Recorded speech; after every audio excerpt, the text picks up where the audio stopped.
آپ نے فرمایا میں اپنی امت کے لیے مسلسل شفاعت کروں گا حتیٰ کہ میرا رب مجھ سے فرمائے گا اے محمد کیا تو راضی ہو گیا؟ میں کہوں گا اے میرے رب ہاں میں راضی ہو گیا۔ ہزاروں سلام ان پر جو اپنے رب سے راضی ہوئے اور رب ان سے راضی ہوا۔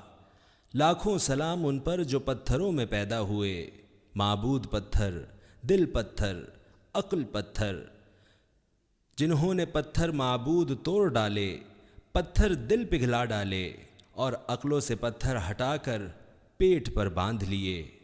سلام ان پر جنہوں نے دنیا کے شہنشاہوں کو ایک رب کے آگے گھٹنوں کے بل جھکا دیا۔ سلام ان پر جنہوں نے غلاموں کو تخت شاہی پر بٹھا دیا۔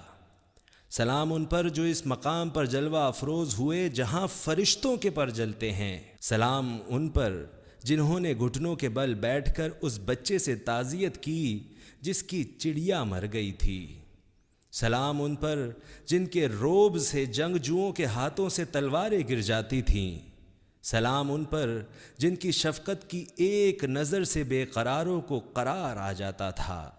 سلام ان پر جو انبیاء کے عظیم سلسلے کی تسبیح کا آخری موتی ہیں۔ سلام ان پر جو تمام انسانیت کے سر کا عظیم الشان تاج ہیں۔ سلام ان پر جنہیں اربوں انسانوں نے یوں تڑپ کر چاہا ہے کہ کبھی کسی کو نہیں چاہا۔ سلام ان پر جو آج بھی مظلوموں کا سہارا ہیں۔